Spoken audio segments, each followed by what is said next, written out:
common household products that are slowly killing you. Number 1 is non-stick pans. They're coated in toxic substances called PFAs and PFCs. Bullshit, bullshit, bullshit. If that didn't just get this video like kicked to the bottom of the TikTok algorithm, I don't know what will. But yeah, PFAs are a substance that is used in Teflon, which is used in non-stick pans. And there's legitimately some questions on whether or not long-term exposure to this would have any negative health effects. However, there is no data, zero, none, to suggest that they are slowly killing you as this person is claiming. Next, we got sunscreen. Recently, many of the most popular brands were recalled because of a carcinogen called benzene. Yes, there was a voluntary recall of some aerosol sunscreens in 2021 because of suspected high levels of benzene. This was one product, one time, 2 years ago, and he is using this to now claim that you should avoid all of these I mean, come on, this is such low-hanging stupidity. Next is most mainstream laundry detergent. These things are such a highly concentrated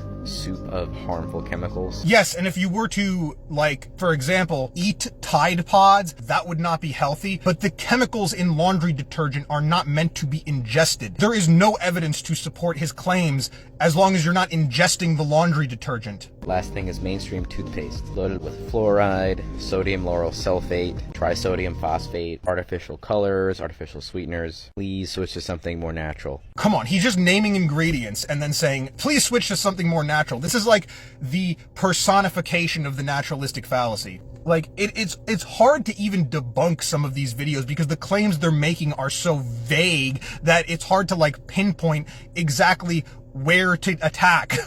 Please stop with these videos, internet.